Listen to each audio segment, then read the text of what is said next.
Vamos ficar de pé? Quero convidar a pastora, a doutora Edmeia. Louvado seja o nome do Senhor. Amém? Quero dizer à doutora Edmeia que já desde ontem, irmãos, uma bênção ontem. Quem esteve aqui conosco ontem, nossa, ficou todo mundo com gostinho de quero mais, e hoje e amanhã. Então já vou passar para a pastora e você vai estar aí recebendo esse maná do céu. Eu quero saudar a toda essa igreja que está aqui reunida nesse templo com a graça e a paz do Senhor Jesus. Amém. E gostaria também de convidar os irmãos para abrirem a Bíblia no livro de Gênesis, no capítulo 16, começando a leitura no versículo 7, onde está escrito assim: tendo-a achado o anjo do Senhor junto a uma fonte de água no deserto, junto à fonte no caminho de Sur, disse-lhe: Agar, serva de Sarai, de onde vens e para onde vas? Ela respondeu: fujo da presença de Sarai, minha senhora. Então lhe disse o anjo do Senhor: volta para a tua senhora e humilha-te sob suas mãos. Disse-lhe mais o anjo do Senhor: multiplicarei sobremodo a tua descendência, de maneira que por numerosa já não será contada. Disse-lhe ainda o anjo do Senhor: concebeste e darás à luz a um filho, a quem chamarás Ismael, porque o Senhor te acudiu na tua aflição. Ele será entre os homens como um jumento selvagem. A sua mão será contra todos e a mão de todos contra ele, e habitará fronteiro a todos os seus irmãos. Então ela invocou o nome do Senhor que lhe falava: tu és Deus que vê. Pois disse ela: não olhei eu neste lugar para aquele que me vê? Por isso aquele poço se chama Beer-Lahai-Roi, e está entre Cádiz e Berede. Senhor Deus nosso Pai, aqui mais uma vez estamos congregados, sabendo que a tua mão nos trouxe a este lugar. Tu és nosso Pai. Através de Jesus Cristo, tu nos tens como filho. Por isso, neste momento, ó Pai, nós queremos nos desligar de tudo que ficou para trás, contando que a tua mão poderosa está sobre a nossa casa, sobre os nossos filhos, onde quer que eles estiverem nesse momento. Neste momento te pedimos mais uma vez, ó Pai, que a tua vontade e só a tua vontade seja feita neste lugar. Nos aninhamos aos teus pés como filhos para ouvir a tua palavra. Te pedimos que só a tua palavra seja filtrada diante de nós. Por isso aqui na terra, em nome de Jesus, repreendemos toda a ação do Espírito que age no ar. E aceitamos só a direção do teu Espírito, ó Pai. Que tudo o que acontecer aqui seja para a honra e glória do teu nome e para o nosso crescimento como filhos teus. Te pedimos isso e te agradecemos em nome de Jesus. Amém. Os irmãos podem sentar.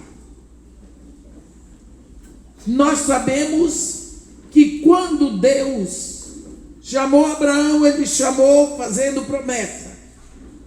Foi uma época da vida de Abraão em que tudo parecia maravilhoso.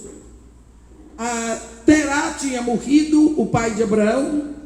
Já Harã, o irmão dele, tinha morrido e deixou um filho, Ló. E Abraão agora então era um príncipe semita. Ele reinava em Sem.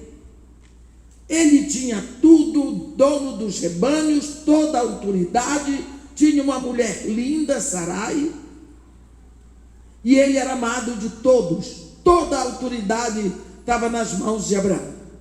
Quando a vida dele estava assim, eu quero dizer para os irmãos que eu morei 3 anos na terra de Abraão, em Ur dos Caldeus, extremo sul do Iraque, fronteira com o Kuwait. Eu morava 5 minutos a pé do Zigurá de Ur, onde está a Cítara, de Abraão, que eles dizem que era a cítara de Abraão, está ali. E até hoje ele é, o povo ali no sul do Iraque é orgulhoso de ser da terra de eles chamam Ibrahim, é Abraão. Bem, Abraão estava muito bem. Nisso que ele estava com a vida arrumada, Deus foi lá e desarrumou. Deus disse a Abraão: deixa tudo isso, deixa a tua terra, a tua parentela, a casa do teu pai, vai para uma terra que te mostrarei. Farei de ti uma grande nação, engrandecerei o teu nome, abençoarei os que te abençoarem, amaldiçoarei os que te amaldiçoarem. Em ti e na tua descendência benditas serão todas as famílias da terra. Abraão foi. Ele só tinha a promessa: vai para uma terra que eu te mostrarei. Mas Deus não disse qual era a terra. Então ele sai do sul do Iraque, sem ter bicicleta, sem ter avião, sem ter carro, sem ter estrada, sem ter nada. Eu quero dizer para os irmãos o seguinte: ali naquela terra nós tomávamos um avião lá em Basra, dali a 1h10 nós estávamos em Bagdade. Bagdade tomávamos outro avião, 1h20 nós estávamos no Cairo. Ele saiu a pé e foi bater na Palestina, armando e desarmando tendas pelo deserto de Abadá. Levava consigo seus rebanhos, seu sobrinho, sua esposa, e foi atravessando aquele deserto e andando sem saber para onde ele ia. Mas Deus tinha dito para ele: vai para uma terra que eu te mostrarei. Que maravilha! Como você acha que foi a vida de Abraão? Quanto tempo ele levou atravessando aquele deserto? Ele tinha que parar para dormir, não é? O deserto de Abadã não tem areia, é pó. Quando dá um vento, você vê tudo branco na frente, não enxerga. Deus tinha dito para ele: vai para uma terra que eu te mostrarei. Agora pense você que é mulher, como era a vida de Sara, acostumando a ter tudo, a princesa Sara, empregados, casa arrumada. De uma hora para outra ela está no deserto, sem saber para onde vai, porque o marido acredita num Deus que vai mostrar. Que coisa! Quantas vezes essa mulher deve ter reclamado com aquele marido? E Abraão, esperando escutar a voz de Deus. É agonizante quando a gente quer uma resposta de Deus e Deus não dá. O silêncio espiritual. Quantas pessoas pensam: Deus não fala comigo? Porque todo mundo diz: Deus me disse, e comigo ele não fala. Aí tem gente que inventa: Deus falou, para não aparecer pior do que os outros. Lá vai Abraão. Todas as noites, quando ele ia dormir, ele dizia: Senhor, vou dormir. Acordava: Senhor, acordei. E ele teve que desenvolver uma consciência auditiva voltada para uma voz que ia falar com ele. E era só isso que Deus queria. Todos os dias ele tinha que estar atento, no meio do balido das ovelhas, talvez as reclamações de Sarai, os gritos e as corridas de Ló. O ouvido dele estava atento à consciência, a uma voz que ia falar. Depois de não sei quantos meses ou anos, ele chegou nos carvalhais de Mamre, onde habitavam os cananeus, e Deus disse para ele: Abraão, ele disse: eis-me aqui, Senhor, esta é a terra que sob juramento eu dou a ti e a tua descendência para sempre. toda esta terra no seu comprimento e na sua largura, porque tudo o que vês será teu e da tua descendência para sempre.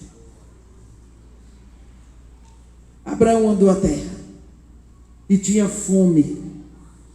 Ele teve que descer para o Egito. Lá no Egito, ele comprou uma escrava para Sarai. O nome dela é Hagar. Depois de muito tempo, ele volta para a terra, já trazendo uma escrava egípcia com ele. Mas só que o tempo ia passando e Abraão pensava: cadê minha descendência? Deus disse: em ti e na tua descendência benditas serão todas as famílias da terra. Onde está a minha descendência? Quando ele voltou, ele estava com 86 anos. E Sarai com 77. Os dois já tinham decidido que o herdeiro deles seria Eliezer, um escravo de estimação, que tinha nascido ali na casa deles. Porque Sarai já tinha passado pela menopausa e era abertamente uma mulher estéril. Então Sarai perdeu a esperança. Eles adotaram adotaram Eliezer. Nisso, Abraão, agora com 86 anos, depois que volta para a terra, Deus aparece para Abraão e diz para ele: ó Abraão, eu sou o teu escudo, o teu galardão será sobremodo grande. E Abraão disse: o que poderás me dar se um filho tu não me deste? E o herdeiro da minha casa é o Damasceno Eliezer, um escravo nascido na minha casa. E Deus diz para ele: ó Abraão, não será este o teu herdeiro. O teu herdeiro será um filho nascido de ti. Abraão toma um susto. Vem aqui. Vem aqui. Por isso nós sabemos que essa conversa foi à noite. Porque Deus diz para ele: olha para o céu e conta as estrelas, se é que tu podes enumerá-las. Eu não sei quanto tempo Abraão ficou ali tentando contar a estrela. E Deus disse para ele: Abraão, se alguém puder contar as estrelas do céu, também poderá contar a tua descendência, que será numerosa como a areia que está na praia do mar. A Bíblia diz que Abraão creu nesta palavra, e isso lhe foi imputado por justiça, o que nos prova que a justificação é pela fé na palavra de Deus desde o Antigo Testamento e não pelas obras. Abraão sai dali. Os homens dizem que mulher é fofoqueira, mas se você observar, a mulher leva a fama, mas o homem fala as coisas. Lá na Bahia a gente diz assim: quem tem segredo não conte a mulher casada, porque ela conta ao marido e o marido aos camaradas. Quer dizer, a mulher conta só ao marido, quem espalha para os camaradas é o homem. Deus falou com Abraão. Abraão correu para casa. Lógico que ele foi falar com a mulher dele. Eu fui casada 24 anos, fiquei viúva, mas eu sei que meu marido me contava as coisas. Abraão chegou em casa, deve ter dito assim: Sarai, você nem sabe de uma coisa. O que foi? O Senhor falou comigo. O que foi que ele disse? Ele disse que o nosso herdeiro não é Eliezer. Então quem é? O Senhor disse que o nosso herdeiro é um filho nascido de mim. Pronto. Sarai só pensou no paredão, no impossível, no não posso, não dá, não tem jeito. Não tem gente assim, que pula logo para o impossível. Deste mato não sai coelho. Eu sou estéril. Ela disse, eu sou estéril, já passei pela menopausa, comigo não tem jeito, mas eu tenho uma escrava jovem, deita-te com ela, para que tenhas o teu filho. Abraão não esperou ela mandar a segunda vez, correu, pegou a escrava, deitou-se com a escrava e engravidou a escrava. Agora eu queria que você olhasse o segundo tempo da história. Essa escrava, comprada no mercado escravagista do Cairo. A primeira vez que eu fui ao Egito, eu fiz questão de ir ao Halili para ver o lugar onde José foi comprado, onde Hagar foi comprada. Fiquei lá um tempão andando para perceber aquele lugar onde José andou, onde Abraão andou, onde Potifar andava. Eu tive esse prazer. Tem crente que vai ao Cairo, não quer saber. Eu fui lá, queria ver aquilo. Agora essa escrava, seguramente vendida pela família para os escravagistas, depois vendida no mercado escravagista, uma pessoa da alma completamente dilacerada, rejeitada pela família, sem amor, sem ninguém, sem cuidado. Ela tem no ventre agora o sonho do patrão. Ela tem no ventre o príncipe semita. Ela tem no ventre o herdeiro de toda aquela fortuna. Como ela se sentiu a rainha da cocada preta. Ela se sentiu a pessoa mais importante da casa, porque a esposa de Abraão não pôde resolver o sonho dele, mas ela pôde. Então ela se sentiu superior a Sara. Entrou por causa das feridas. Nós precisamos tomar cuidado com as feridas que estão sangrando a nossa alma. Existem ditados populares com muita sabedoria. Se você dá o pé, fulano quer a mão. Mas Provérbios diz, se mimas o teu servo, ele quererá ser teu filho. Uma pessoa da alma ferida, uma pessoa que foi muito rejeitada, principalmente na infância, uma pessoa que não teve seus sonhos realizados, a primeira oportunidade que tiver, ela vai querer suplantar a autoridade. Entra nessas almas feridas um espírito de rebeldia.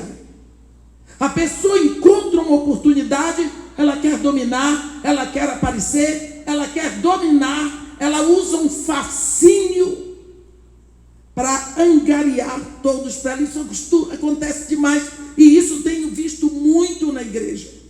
Pessoas que entram para causar divisão, porque estão atrás de um lugar ao sol.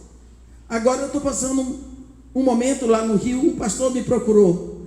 Quando aquela mulher foi para lá, eu disse para ele, pastor, cuidado com pessoas que chegam no seu rebanho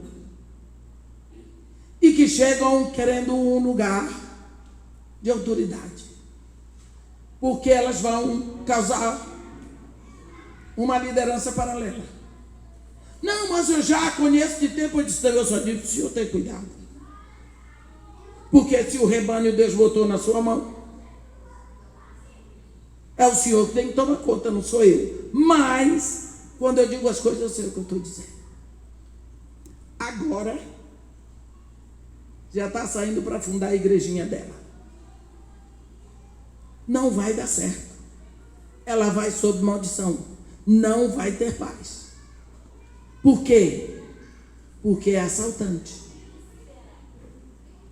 Mas esse espírito de rebeldia fez com que Agar quisesse suplantar a dona dela, que era Sara.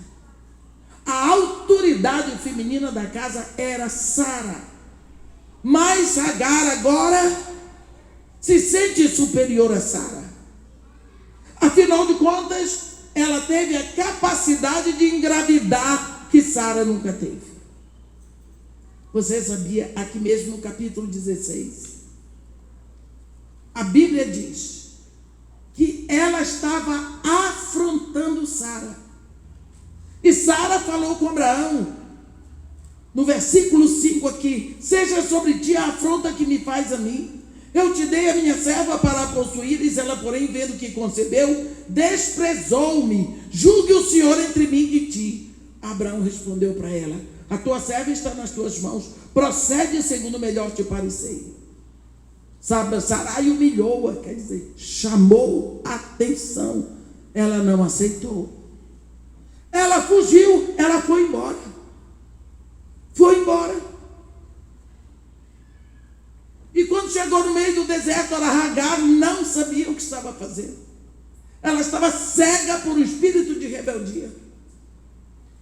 Quando chega no deserto, ela parou. Havia uma fonte no caminho de sul. Ela parou pensando aqui, pelo menos vou beber água, porque o grande problema do deserto é água. Só que Deus olhou e o anjo de Deus falou com ela. Eu queria, a nossa pregação agora vai ser sobre esta pergunta, sobre um Deus que faz pergunta. No versículo 8, Agar, serva de Sarai, de onde vens e para onde vais? Nós precisamos. Ela respondeu: fujo da presença de Sarai, minha senhora. Olhe bem, Deus devia perguntar para ela, Deus devia não, o Senhor me perdoe, Deus poderia ter perguntado para ela: o que tu estás fazendo aqui? Por que tu vieste para cá? Mas Deus diz: de onde vens? Para onde vais? Mas ele se dirige a ela: Agar, serva de Sarai. Ele não disse concubina de Abraão, ele disse serva de Sarai. Cuidado quando Deus faz pergunta, porque quando eu faço pergunta, eu pergunto porque eu não sei a resposta, mas Deus sabe todas as respostas. Então por que ele pergunta? Quando Deus quer que você pense, ele faz pergunta. A primeira pergunta que Deus faz na história do homem é para Adão: Adão, onde estás? Isso é uma pergunta ideológica, porque Adão não tinha a menor noção onde ele estava.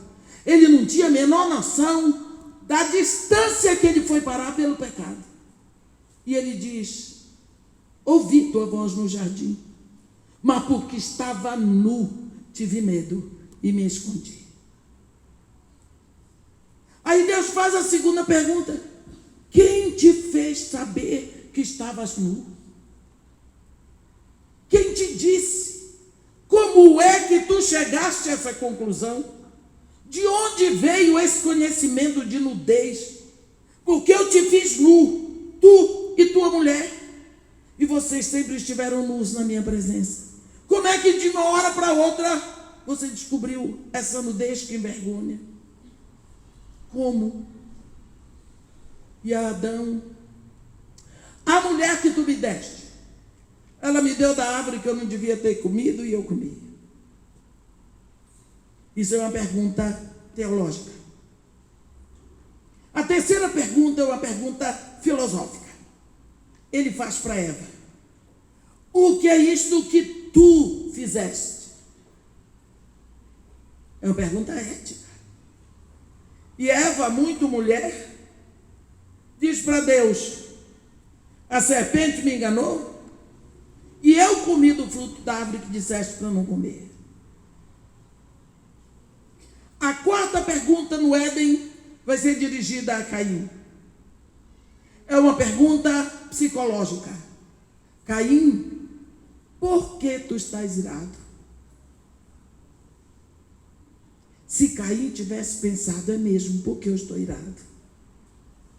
Eu estou querendo matar Abel, mas Abel não me fez nada, porque eu estou com tanta raiva de Abel.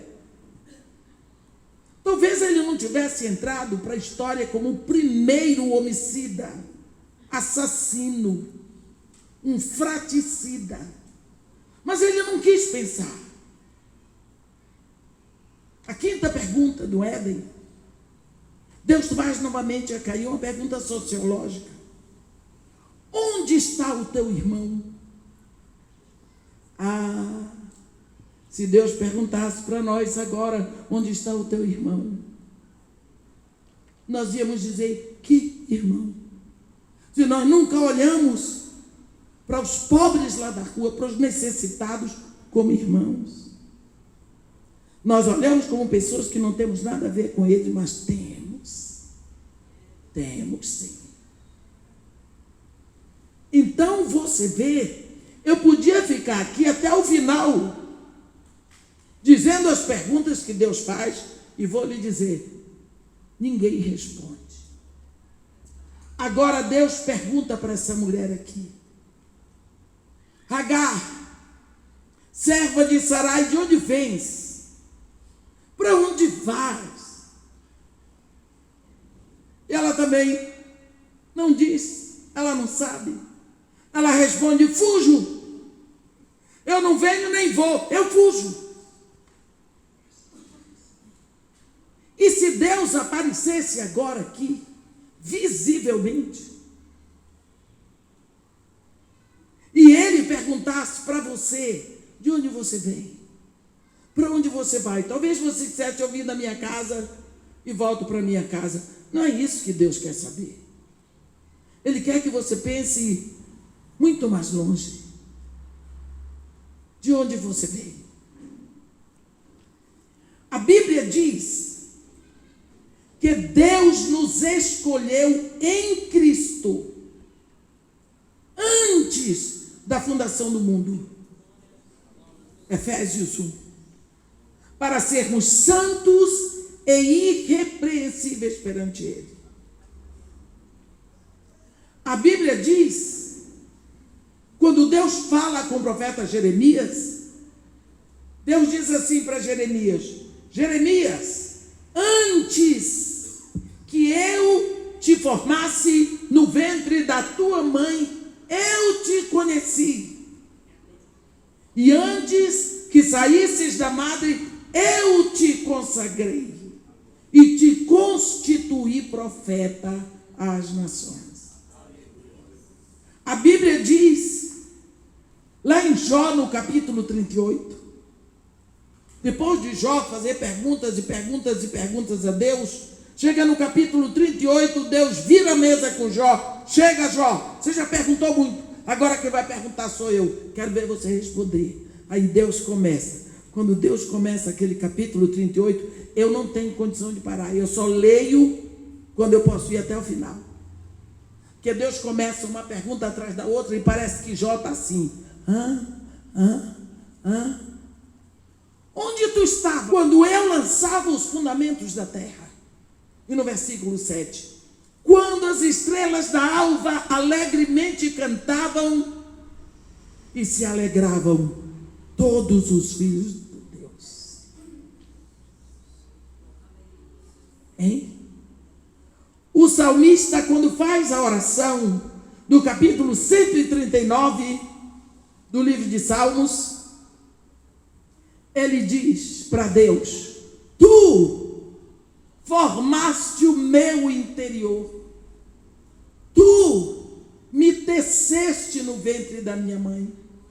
Os meus ossos não foram de ti encobertos, quando no oculto eu fui formado e entretecido como nas profundezas da terra.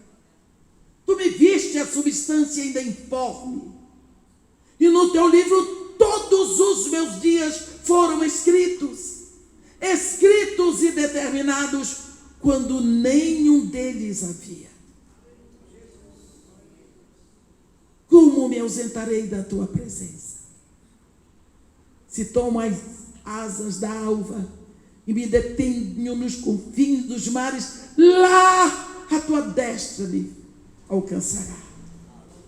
Tu me cercas por detrás e por diante, e sobre mim pôs a tua mão. O salmista aqui está dizendo exatamente o que Deus disse a Jeremias. Pelo seguinte: pastora, você tem um filho. Eu vi.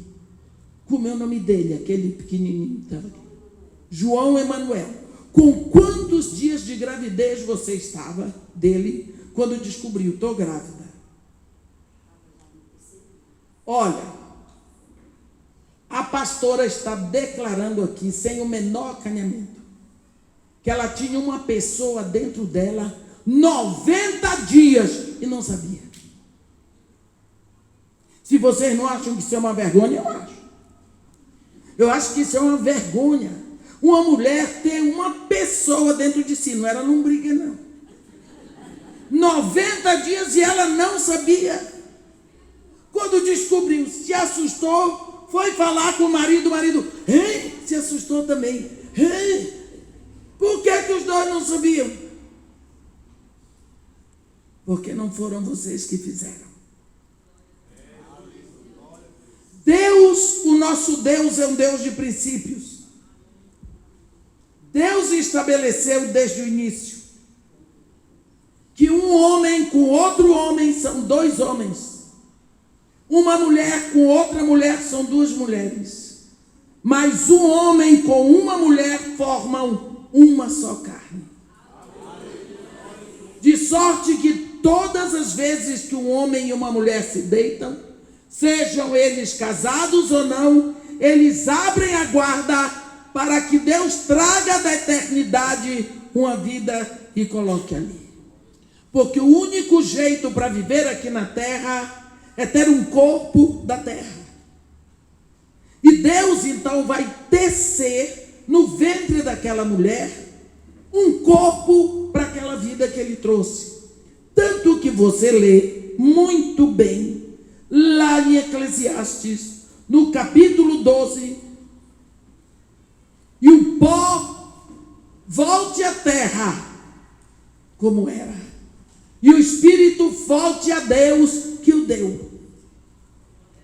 O espírito volta para Deus que deu, mas o corpo volta para a terra porque foi feito daqui, foi feito da carne. Então, você veio de Deus. Enquanto seu pai estava se alegrando com sua mãe, sem que eles soubessem, Deus trouxe uma vida, trouxe você, botou ali e foi tecendo. Deus foi colocando dons, principalmente os dons da graça, os dons da caris, que estão lá em Romanos 12. Profecia, serviço, ensino, exortação, dar ou contribuir, presidir e misericórdia.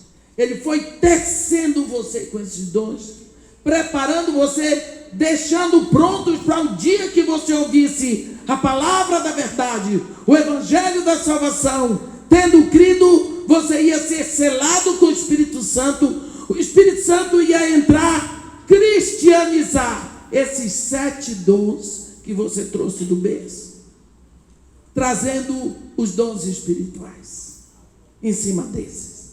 E da forma como você progride, vem o Filho em Efésios 4:11 e vai escolher você para um ministério: apóstolo, evangelista, profeta, pastor e mestre. Então, Agar não sabia responder a Deus. Quando ele perguntou: Agar, serva de Sarai, de onde vens? Ela tem que saber: eu vim de Deus. Lá em Deus é a origem de todo ser humano. E se Deus é a minha origem, eu vou voltar para Ele. Por quê? Tem um momento em João 13 que a Bíblia diz que Jesus Cristo estava sentado à mesa e teve um insight. Ele pensou: todas as coisas o Pai colocou nas minhas mãos. Eu sou o Senhor dos céus e da terra. Eu sou o Rei dos reis. Eu sou o Senhor dos senhores. Todas as coisas o Pai colocou nas minhas mãos. Eu vim do Pai. Eu conheço a minha origem. Eu volto para o Pai. Eu conheço o meu destino.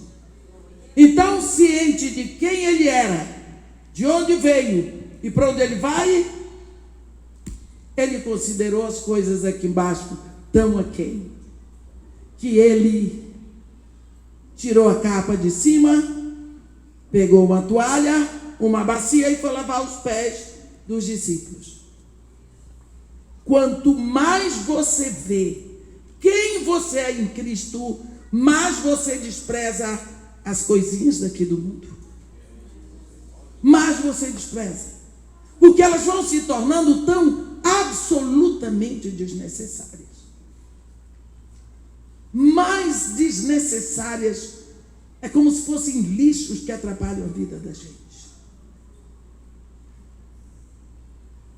Quando Deus pergunta: Agar, serva de Sarai, primeiro Ele está dizendo: eu sei o teu nome.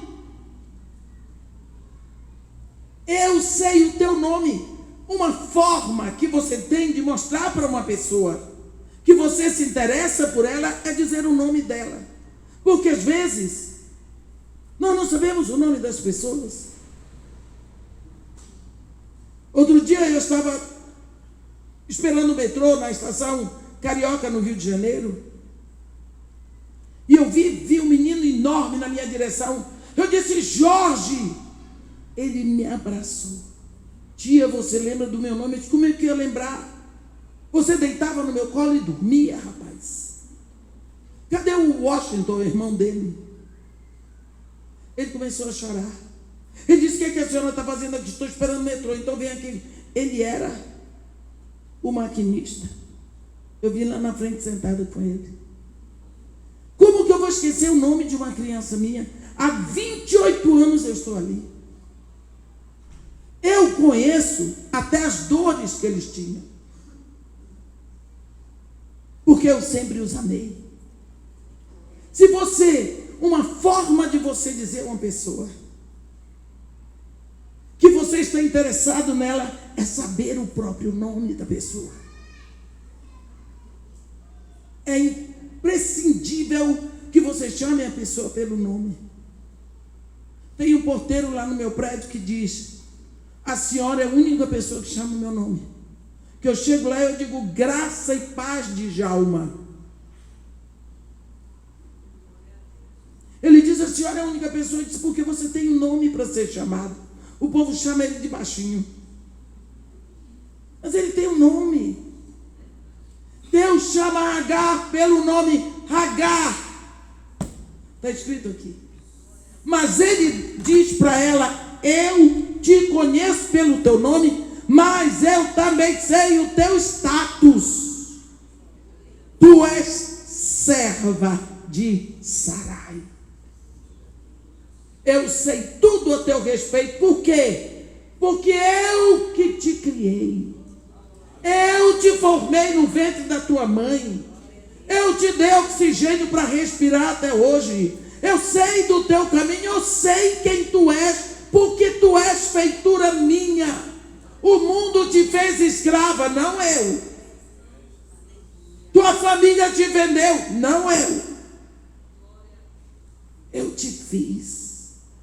Eu te guardei na eternidade por milhões e milhões de anos. E eu te trouxe aqui no momento certo. Porque eu tenho uma obra na tua vida. De onde vens? Para onde vas? Ela disse: eu fujo da presença de Sarai, minha dona, minha senhora. Deus diz para ela: volta. Todos nós que estamos aqui, nós precisamos saber que nós viemos de Deus e nós estamos voltando para Deus. Eu fico tão triste quando eu vejo o crente falando de morte. A irmã não gosta de ouvir falar em morte. Eu disse: por quê? A morte é um inimigo vencido. Será possível que você nunca leu na Bíblia que a morte é um inimigo vencido? Quando Jesus Cristo bebeu o cálice da morte, ele foi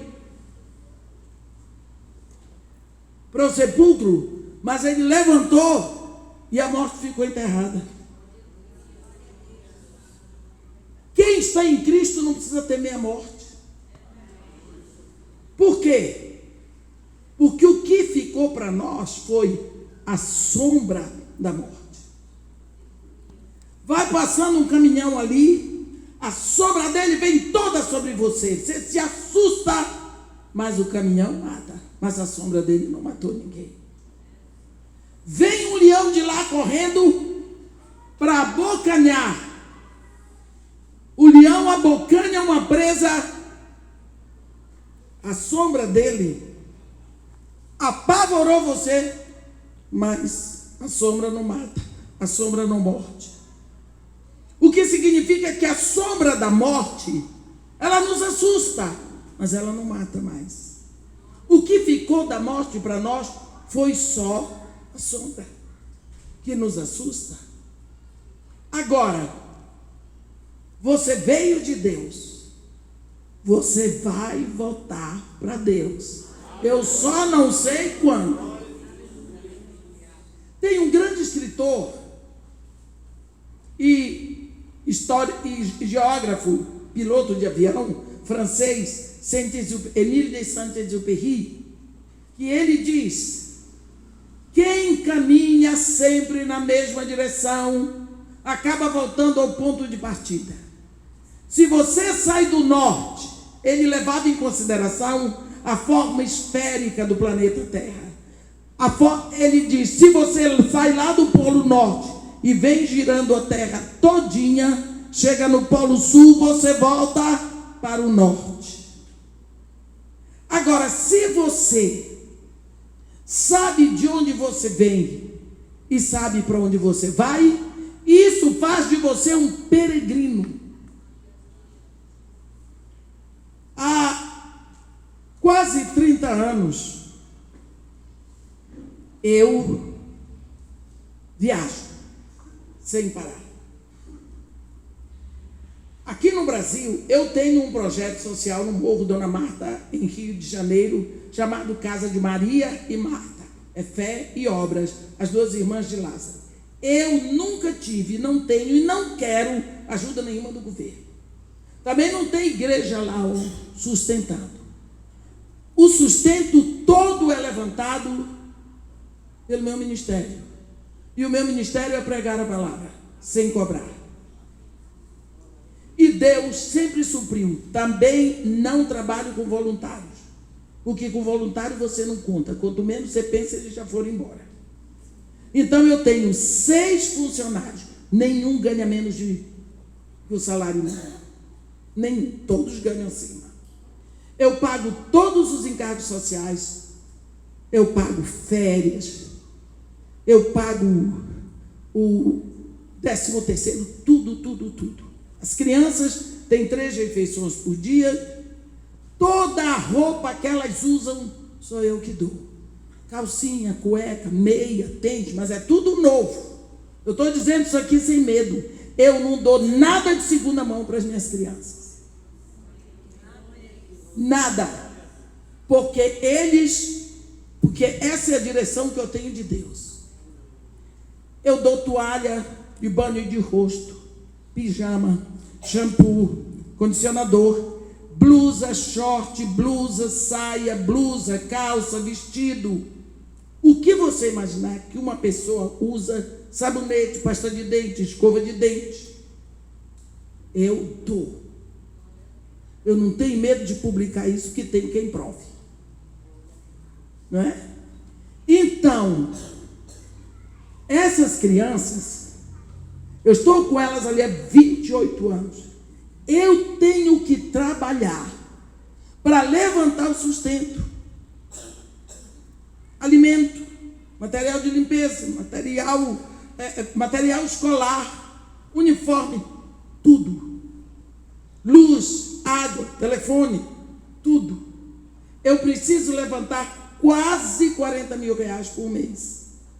Nunca faltou. Mas eu faço o seguinte: eu nunca mais vendi livro, porque livro não dá quase dinheiro e pesa muito. Então eu tenho as minhas mensagens em CD e as pessoas compram. Deus levanta o sustento. Agora, aqui no Brasil é assim: até o dia 10 de dezembro, máximo 15, a minha agenda está cheia, porque eu recuso todos os dias mais de 10 convites para pregar, mais de 10. Porque Deus, quando manda, Ele garante. Ele não me dá o dinheiro, Ele me dá trabalho para eu fazer. É assim comigo. Então, quando chega ali pelo dia 15 de dezembro, nenhuma igreja convida para eleitor. Mas é em dezembro que eu pago 13º, férias, que eu dou férias coletivas, salário de dezembro, já tendo pago de novembro, tem que comprar material escolar, consertar o que foi quebrado, repor freezer e geladeira, que são vários freezers e várias geladeiras, consertar as coisas. Então eu estou por aqui e eu não tenho mais igreja para ir. Então o que é que eu faço? Eu vou trabalhar nos Estados Unidos e no Canadá, às vezes também na Europa, mas na Europa eu estou indo mais durante o ano, como eu vou agora em maio. Por quê? Aqui no Brasil eles não chamam porque a igreja foi para a praia, os crentes estão de férias. Mas lá nos Estados Unidos e Canadá está abaixo de zero, está todo mundo na igreja e está sim de igreja para eu pregar. Tem uma pastora lá, a pastora Lídia, que faz a minha agenda para os Estados Unidos e Canadá. Ela diz: quando é que você pode chegar? Eu digo, e ela faz a minha agenda lá até eu voltar. Esse ano eu fui no dia 20 de dezembro. Não, dia 28 de dezembro. Eu fui. Porque lá, a senhora foi para os Estados Unidos? Vou sempre. Mas que chique, eu digo, você está em casa, uma boa, é chique. Você carrega a mala todos os dias, e no frio, e vai para o aeroporto, e passa hora de aeroporto, voo cancelado, e tem que dormir encostada na mala. Porque é esse o meu trabalho. Por que eu estou dizendo isso para vocês? Porque quando eu chego lá, essa pastora vai lá, eu chego em Washington, porque ela mora em Virgínia, ela vai me buscar. Ela tem uma pasta desse tamanho, dessa altura de passagens. Vai ser o meu movimento, Estados Unidos e Canadá, Estados Unidos todinho. Ela me entrega um T-Mobile, que é um telefonezinho que eu vou poder chamar lá dentro dos Estados Unidos, falar com todo mundo. E dali eu vou começar o meu... Lá eu vou começar o meu ministério. Então eu vou normalmente na casa dela, tomo um café e volto para o aeroporto. Aí eu vou começar a minha peregrinação. Eu olho o meu programa, tem todos os nomes de igreja, telefone de pastores, a passagem de um canto para o outro, está tudo comprado, tudo arrumado. Aí eu oro, agradeço a Deus, tenho a minha conversa com meu pai e começo. E cada dia eu vou riscando. Quando chega domingo à noite, que eu voltei da igreja daquela semana, eu passo um risco assim. Aí vou começar a segunda. Eu digo para vocês, quando chega na última semana, que eu risco o primeiro dia, eu choro de cansaço, de exaustão. Mas eu vou. Agora, quando eu entro no avião para voltar para casa, no último dia, olha, eu vou em dezembro, eu volto em fevereiro, que eu sento naquela cadeira apertada do avião,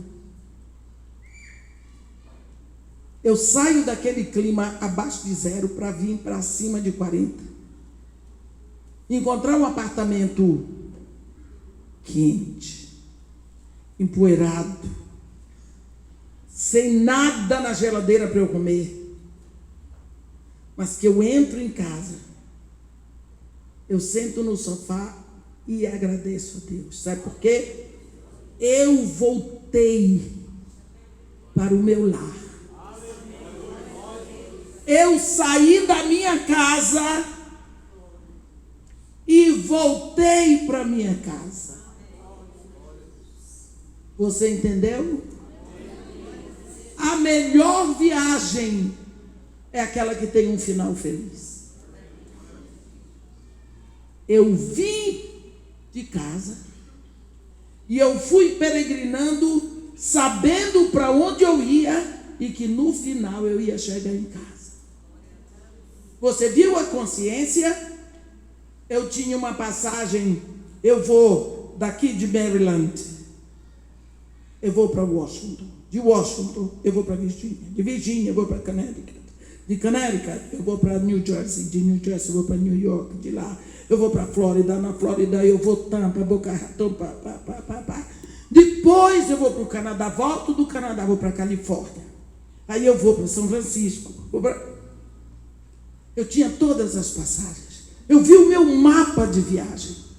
Eu sonhava e eu orava para eu chegar no fim. Quando eu pego a última passagem, que é a passagem de volta para o lugar de onde eu saí, eu glorifico a Deus. De onde vens, Edmeia? Da minha casa. Para onde tu vais? Para a tua casa. Você veio de Deus. Você volta para Deus. Se eu estou nessa peregrinação, eu vou comprar sofá. Não posso carregar. Na minha casa tem sofá. Se me derem uma geladeira de presente, não posso, muito obrigado. Porque não posso carregar e na minha casa tem geladeira. Eu não posso me encher de coisas dos Estados Unidos e Canadá, porque eu não posso carregar. E eu não preciso daquilo. Vai atrapalhar a minha viagem. Então o quê? Não quero nada. O meu objetivo é pregar a palavra. Eu digo para vocês, na presença de Deus, eu não compro um alfinete para mim. Nada. Se eu tenho alguma coisa, pode contar que eu ganhei.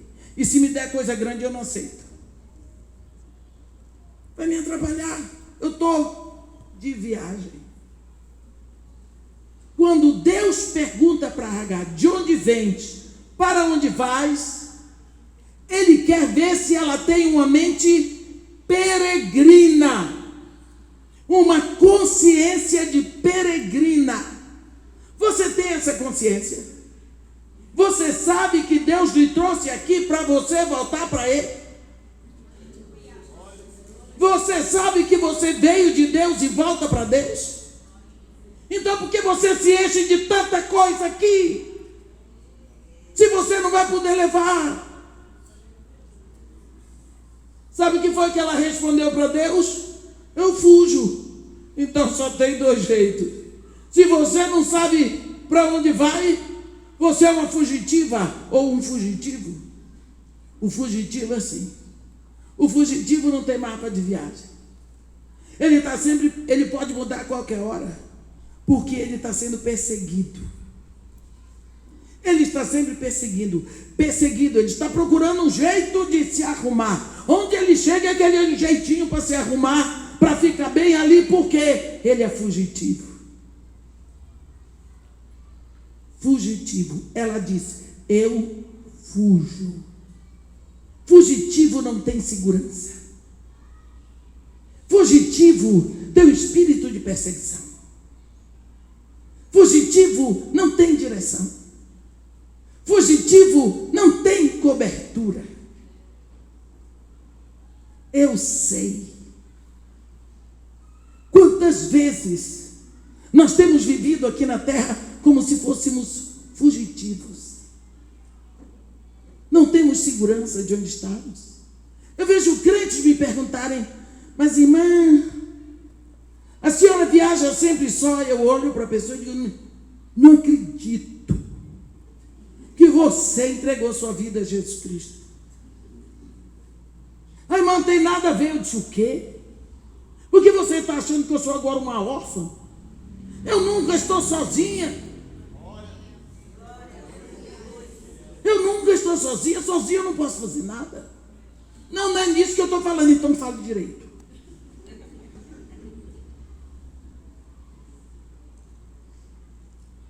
Quando ela voltou e disse para Deus: eu fujo da presença de Sarai, minha senhora, Deus disse para ela: volta para a tua senhora e humilha-te sobre suas mãos. Volta, porque eu tenho uma obra para fazer na tua vida. Mas tu tens que estar no lugar certo. Tu não foste cobrada, tu não tens uma dona, tu não tens uma autoridade sobre ti. Quem te mandou sair de lá para estar por aí fugitiva? Volta, humilha-te. Por quê? Porque multiplicarei sobre modo a tua descendência, de maneira que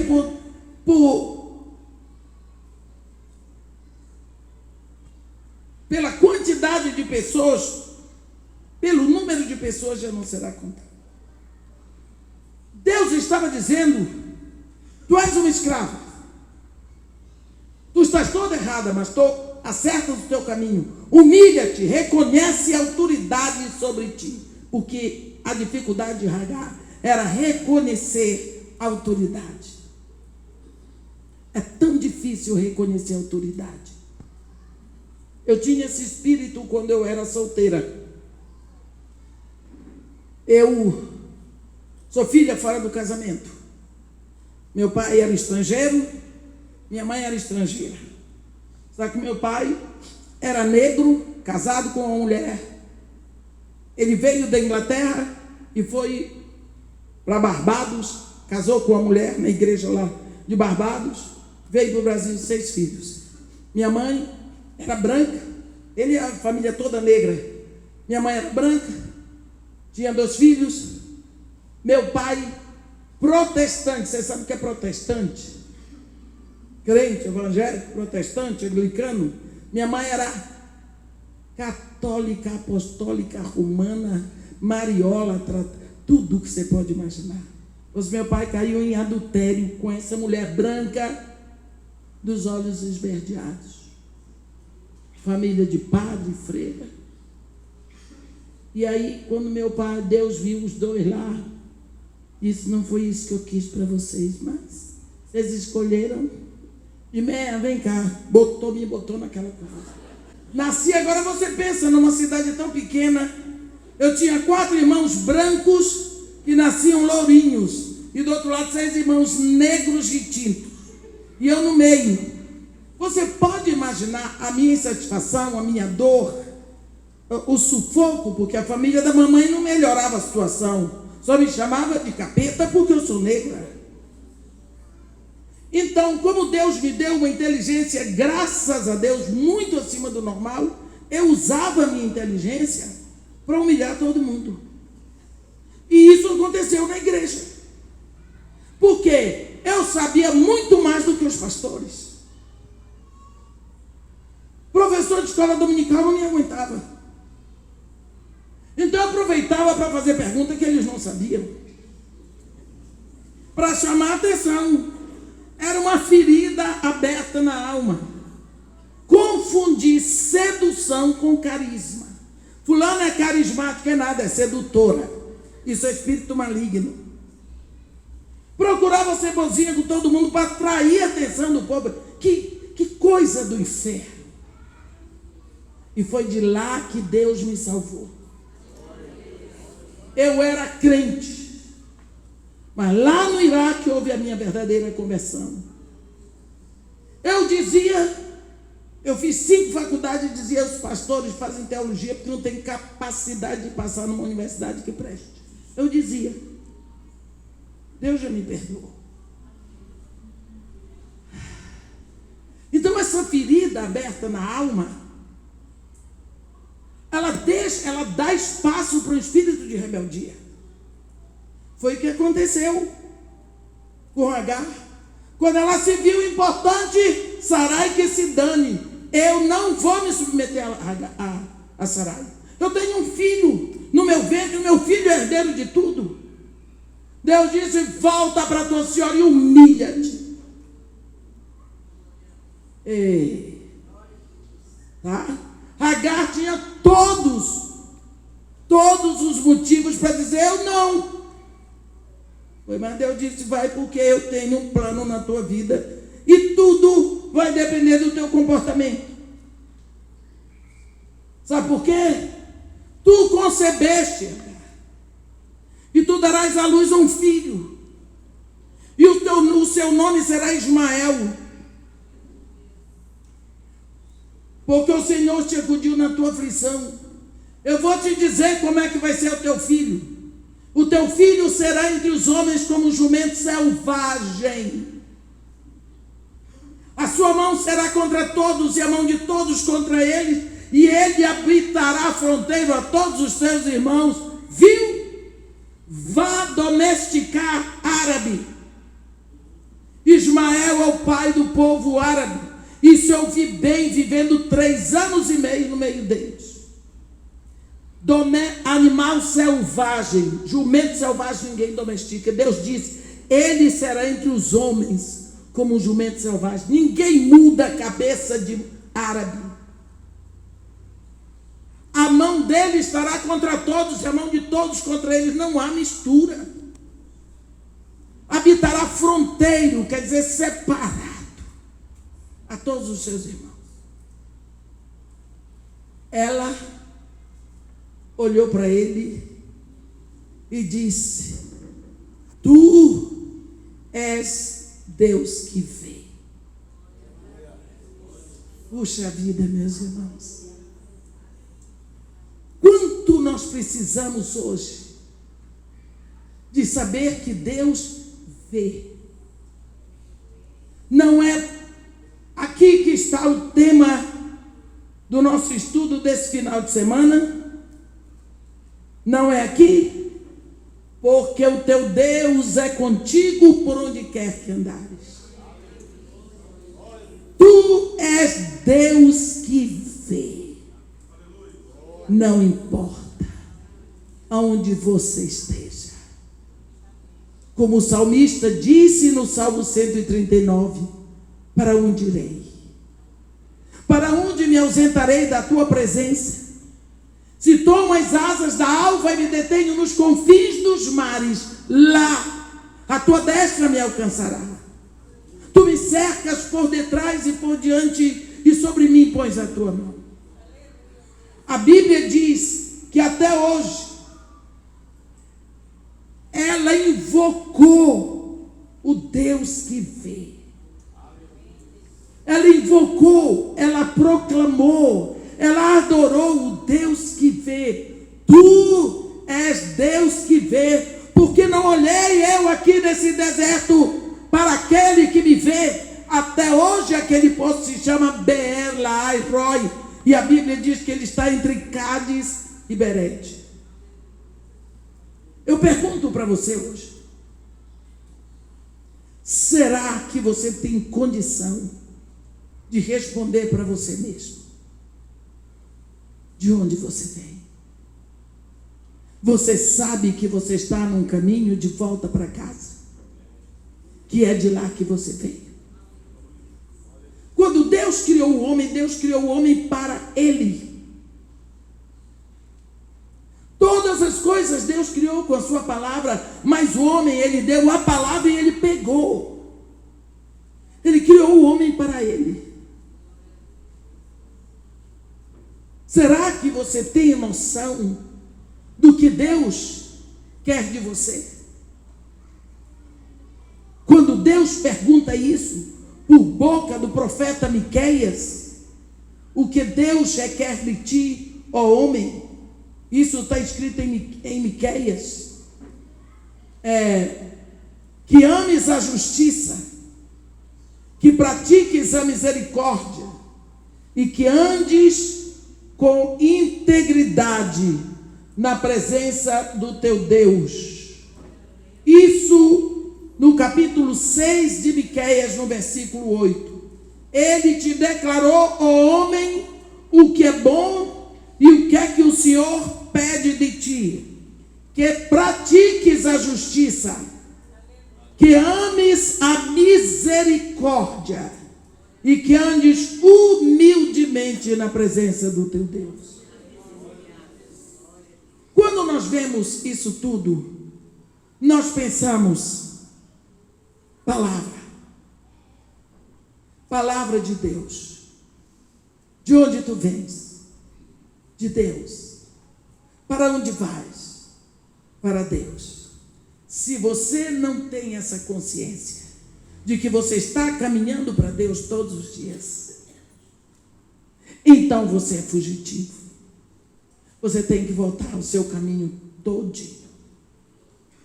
Existe um momento em que, no capítulo 37 do profeta Ezequiel, é um capítulo muito conhecido, principalmente por causa da ação do Espírito sobre os ossos secos.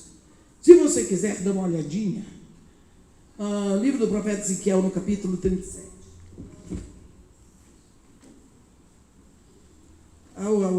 O tempo passa muito rápido aqui, né? Não sei, em todo lugar que eu estou perto, o tempo vai mais de 9 horas. Mandar quebrar o relógio. Aqui, você vai ver. Eu queria que você meditasse agora um pouquinho comigo nessa palavra. O profeta Ezequiel diz assim: veio sobre mim a mão do Senhor. Então veio de onde? De cima, né? Veio sobre mim a mão do Senhor. Ele me levou pelo Espírito do Senhor. Levou. E me deixou no meio de um vale que estava cheio de ossos. E me fez andar ao redor deles. Eram muito numerosos, na superfície do vale estavam sequíssimos. Olha isso aqui. Tem tanta gente querendo, porque eu quero ter uma visão angelical, uma visão espiritual, uma visão de anjo. Eu não quero. Porque todo mundo, quando aparece um anjo, qual é a reação do povo?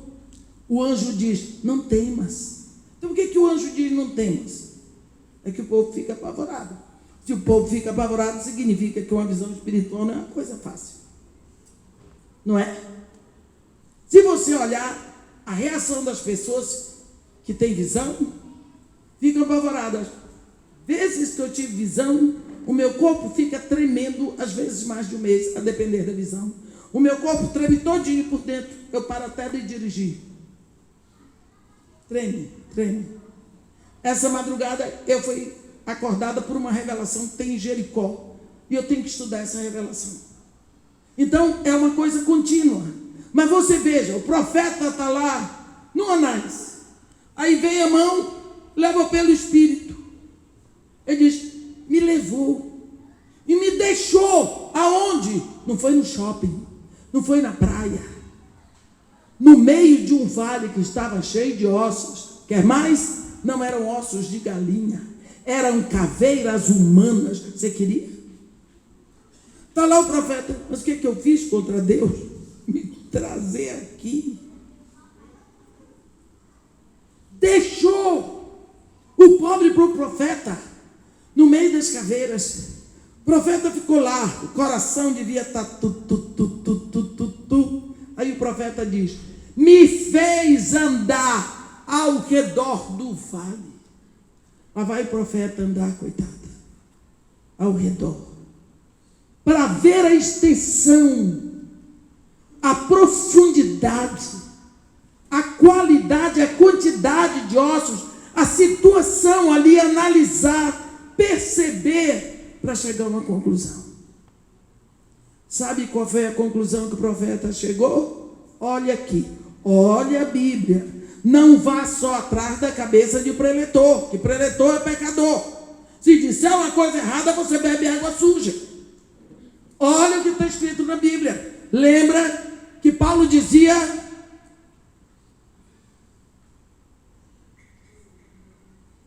porque às vezes você não confronta com a Escritura. Ezequiel 37. Depois que ele anda em redor, qual é a conclusão que o profeta chega? Eram muito numerosos na superfície do vale e estavam sequíssimos. Todas as vezes que a palavra vem no superlativo absoluto, sintético, significa que não tem mais jeito. Por isso é santíssimo. Por isso é altíssimo. Não tem superior. Aqui o profeta chegou à conclusão: esses ossos não têm mais jeito. Eles estavam sequíssimos. Quando o profeta colocou o paredão, isso aqui não serve mais para nada, isso aqui não tem mais jeito. Olha para a favela e diz: isso aqui não presta mais nada, devia jogar gasolina, tocar fogo e tudo. Aqueles meninos não prestam para nada, aquilo não vai dar para a gente. Aquilo não tem futuro, não tem mais nada. Aquilo dali só tem demônio. Quantas vezes nós colocamos o empecilho da nossa mente carnal numa obra que Deus quer fazer? Quantas vezes eu tenho visto filhos de Deus amaldiçoando a pátria onde Deus nos fez nascer? Se Deus me fez nascer no Brasil, e aqui Ele me chamou como filho, é para eu abençoar esta nação, não é para eu dizer que não tem jeito, tem jeito. Se tivessem 10 justos em Sodoma, Deus não ia exterminar Sodoma. Aqui no Brasil tem mais de 10 justos justificados no sangue de Jesus. Tem jeito sim. Porque aqui tem uma igreja. Estavam sequíssimos. Quando o profeta chegou à conclusão no coração dele: aí não tem jeito, está sequíssimo. Deus vai fazer uma pergunta. Eu comecei a pregação dizendo: cuidado quando Deus faz perguntas. Porque quando eu pergunto, eu não sei a resposta. Mas Deus sempre sabe a resposta. Filho do homem, olha a pergunta: poderão acaso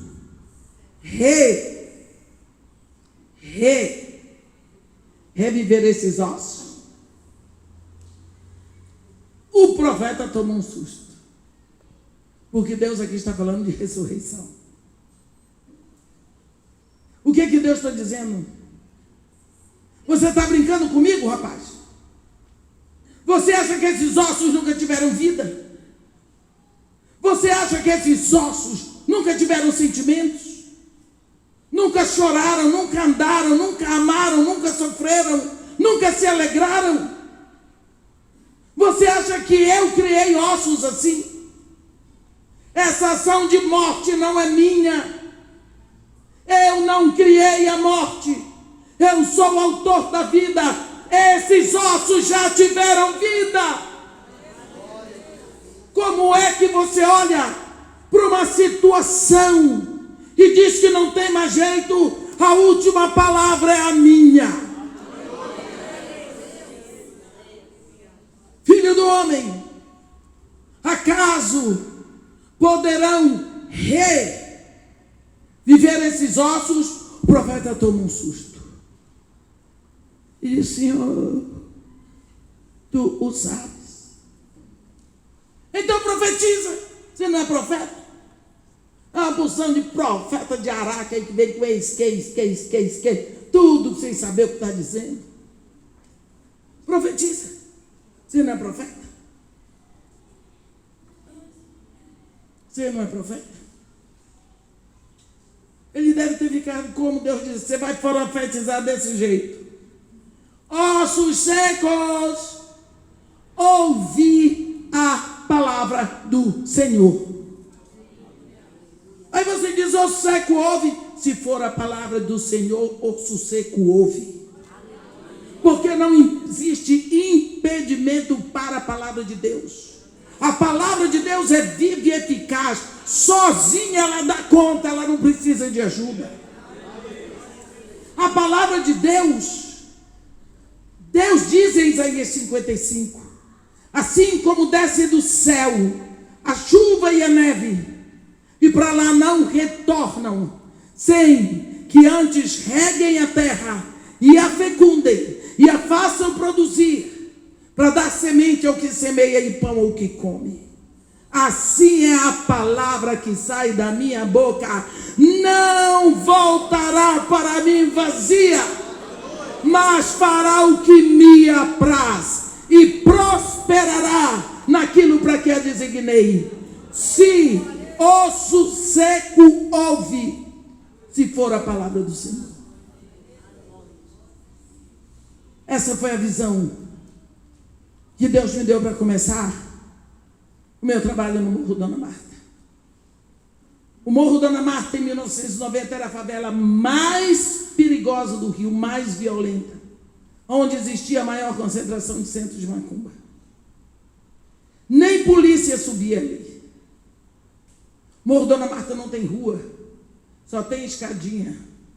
E isso é estratégico, porque não sobe patamo, mas também não sobe ambulância, não sobe corpo de bombeiro.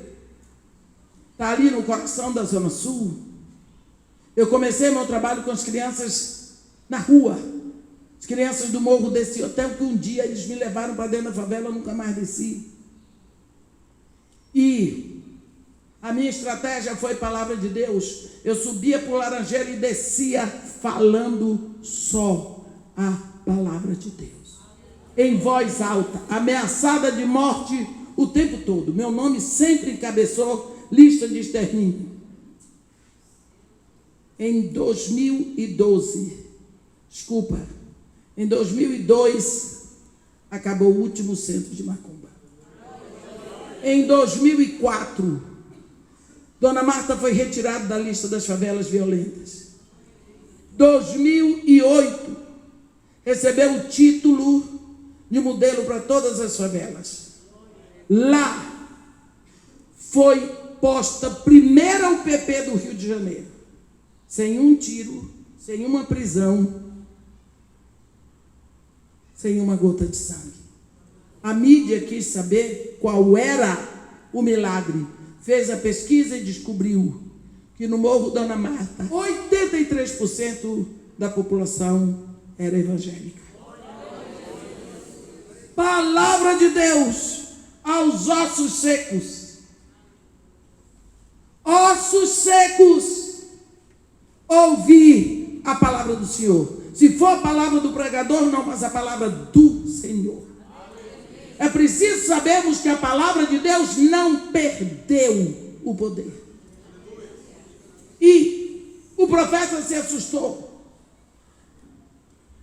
Porém tendões sobre vós, farei crescer carne sobre vós estenderei pele e porei em vós o espírito e vivereis, e sabereis que eu sou o Senhor.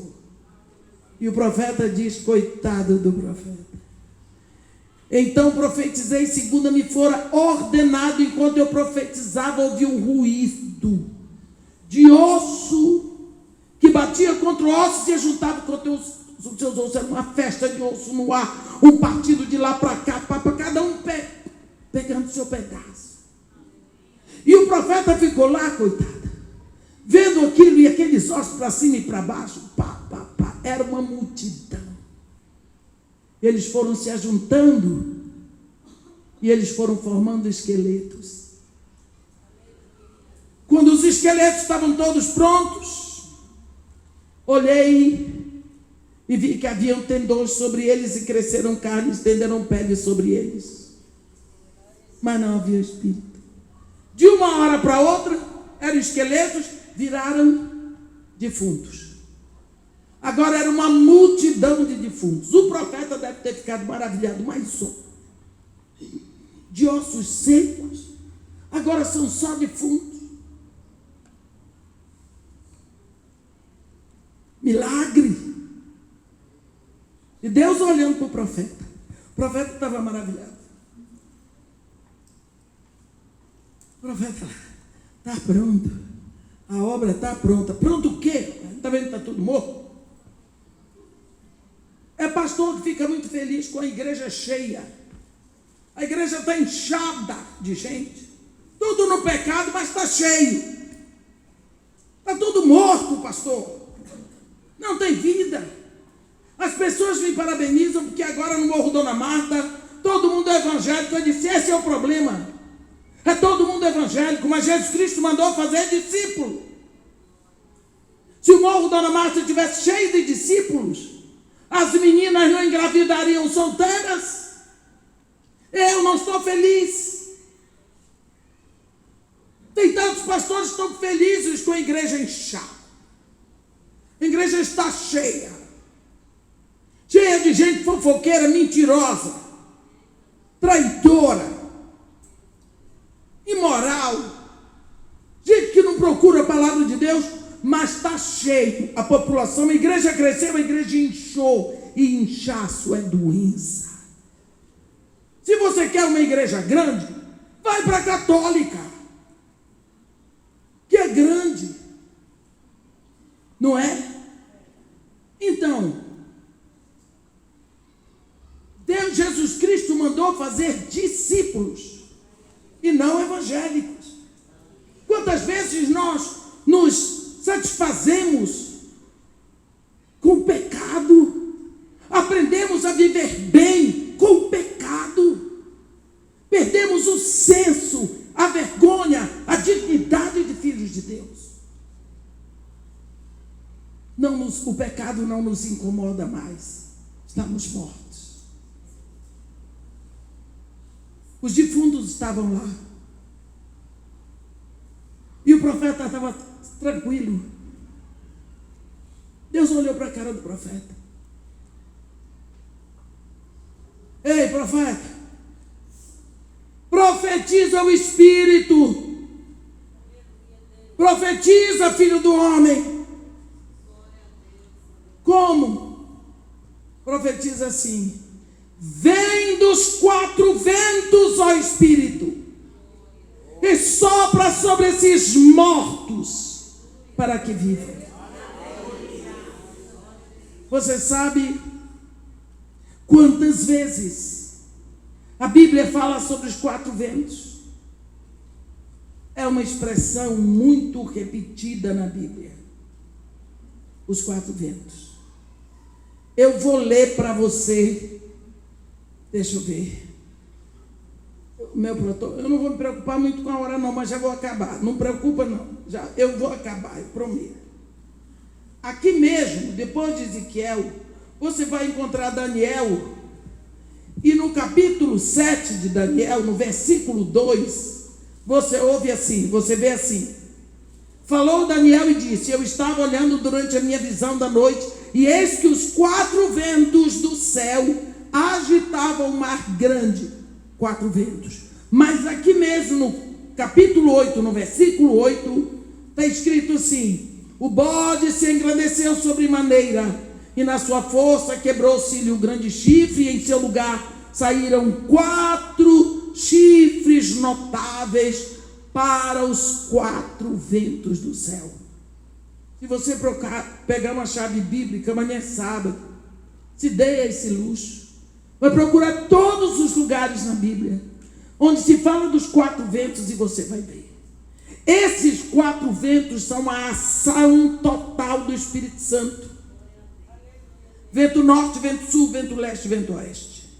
O vento leste ou vento oriental é o vento da destruição. O vento oeste ou vento ocidental é o vento da libertação. O vento norte é o vento que sopra limpando, e então vem o vento sul, que é o vento do deleite e do prazer. São os 4 ventos. São o modo como o Espírito tem que entrar na vida das pessoas. Eu vou dar um exemplo de cada um, para vocês não dizerem, aquela velha foi lá para confundir a cabeça da gente. Está tudo escrito na Bíblia. Mas aqui para nós, você tem tempo para o maldito Facebook, mas você não tem tempo para ler a Bíblia. Então não é culpa minha. Vamos lá ver sobre o vento oriental, tá bom? Vamos lá no sonho de Faraó. Sonho de Faraó?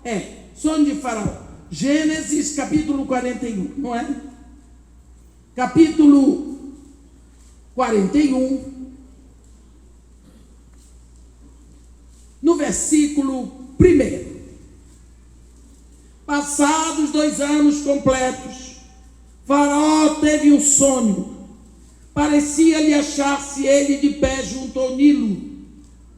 Do rio subiam 7 vacas formosas à vista e gordas, e pastavam no carriçal. Após elas subiam do rio outras 7 vacas feias à vista e magras, e pararam junto às primeiras na margem do rio. As vacas feias à vista e magras comiam as 7 formosas à vista e gordas.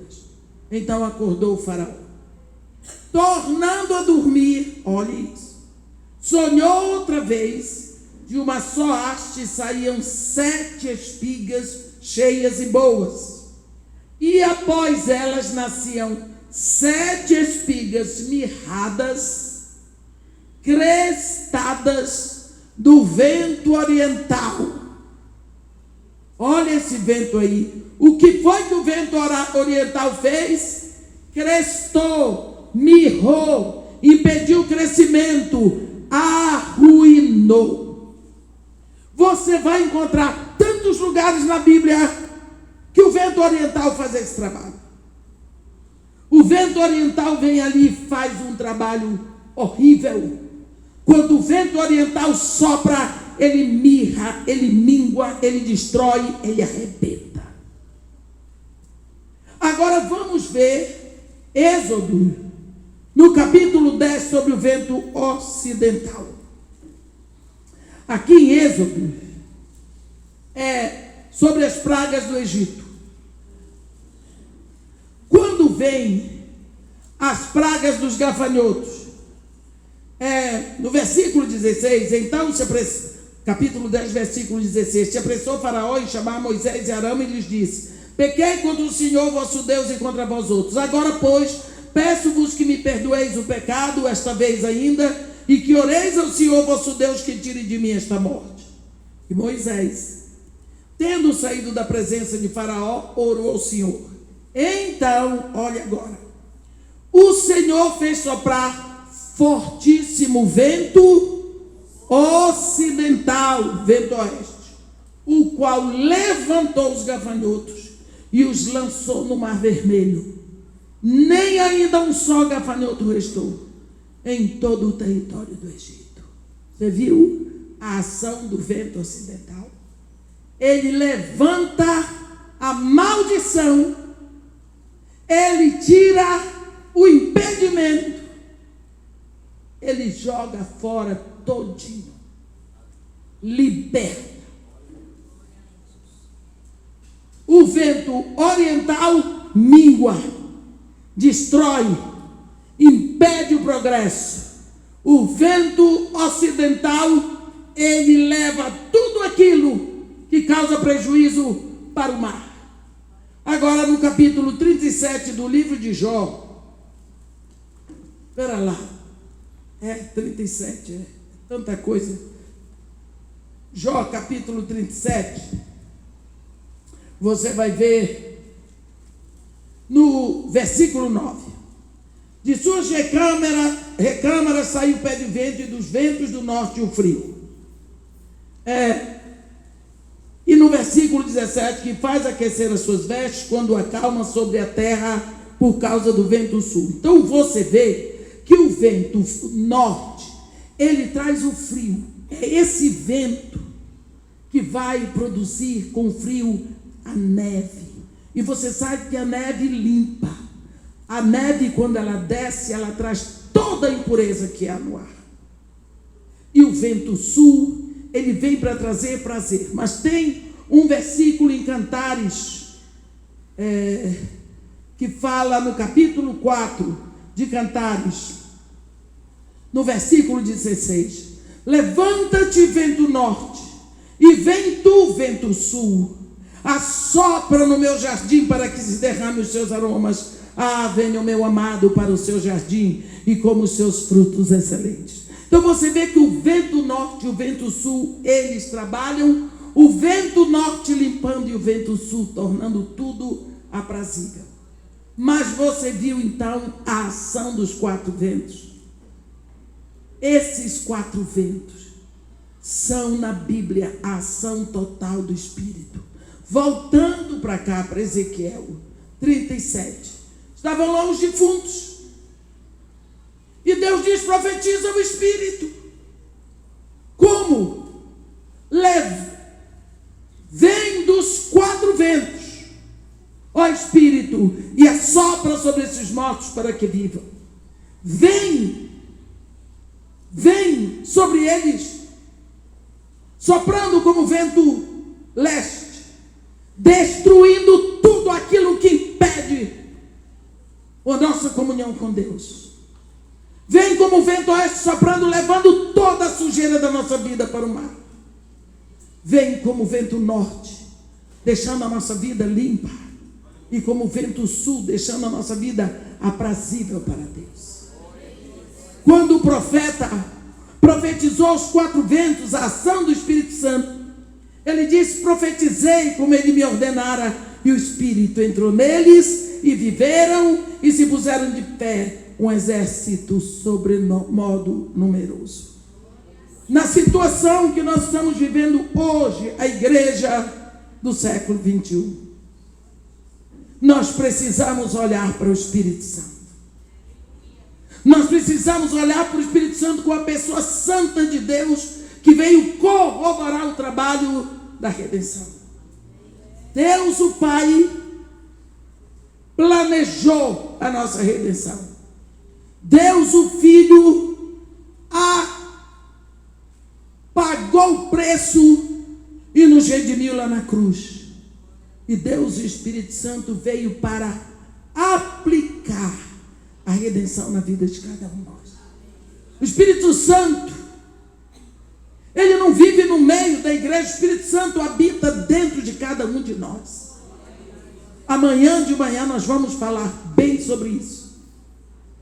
Ele também não nos visita como alguém diz assim: o Espírito visita-nos. Não. No Antigo Testamento o Espírito visitava porque ele não podia ficar na terra. Você vê que Jesus diz: muitos reis, muitos profetas quiseram ver o que vocês veem. Lembra da oração do profeta Jeremias? Ó esperança de Israel e redentor seu no tempo da angústia. Porque seria entre nós como estrangeiro que passa, ou como viandante que se desvia para passar a noite. Significa: porque tu nos visitas, nós queremos que tu fiques. Mas no Novo Testamento, no dia de Pentecostes, ele vem para ficar. E quando eu vejo alguém dizendo: Senhor Deus, Envia o teu Espírito. Parece que tu vendo Deus dizer, já está aí há quase 2000 anos, você não sabe não. O Espírito Santo desceu para ficar. Nós vamos falar bem sobre isso amanhã de manhã. Agora, eu quero pedir a vocês perdão pelo adiantado da hora, mas que Deus nos abençoe e nos guarde. Que faça resplandecer seu rosto sobre nós. E tenha misericórdia de todos nós. Eu quero que você me responda uma coisa. De onde você veio? De Deus. Para onde você vai? Bem forte. De onde você veio? De Deus. Para onde você vai? Então você é peregrino, não se encha de bagagem da terra. Porque para a casa do Pai, daqui, você só precisa o que você construiu para lá. Amém? Que Deus nos abençoe e nos guarde.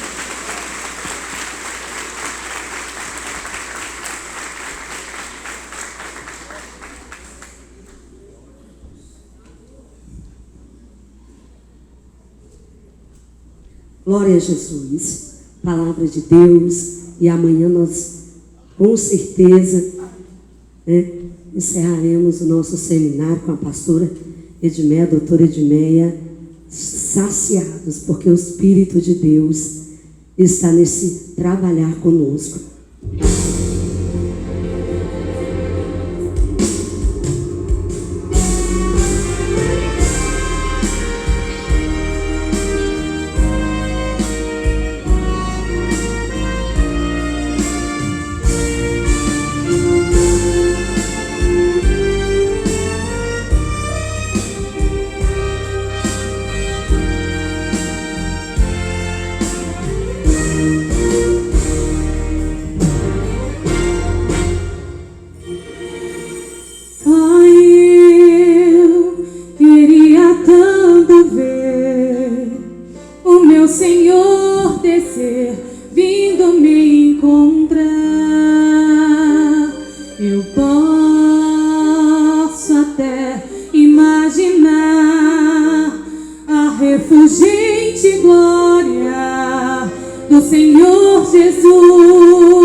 Podemos dar as mãos.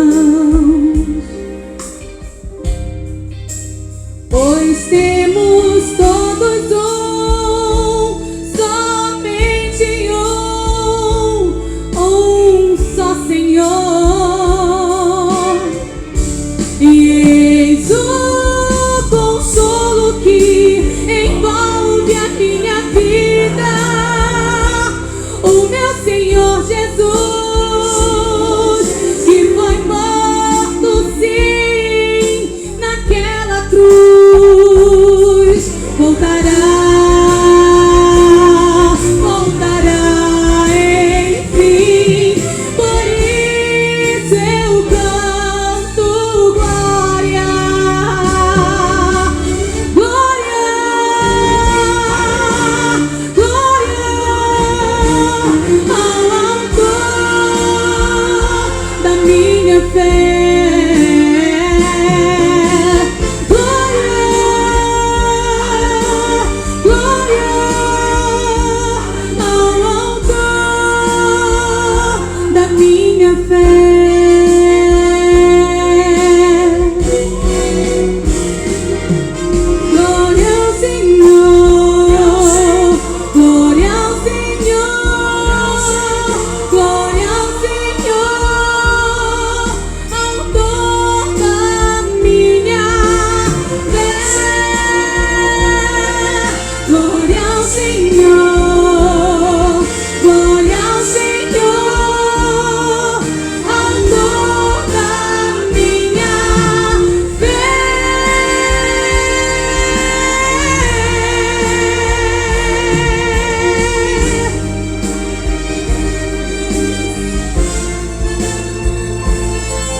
E a paz e a graça do nosso Senhor e Salvador Jesus Cristo e a comunhão do Teu Santo Espírito esteja com cada um de nós, não só agora, mas para todo sempre. Que todos digam amém. Glórias a Jesus.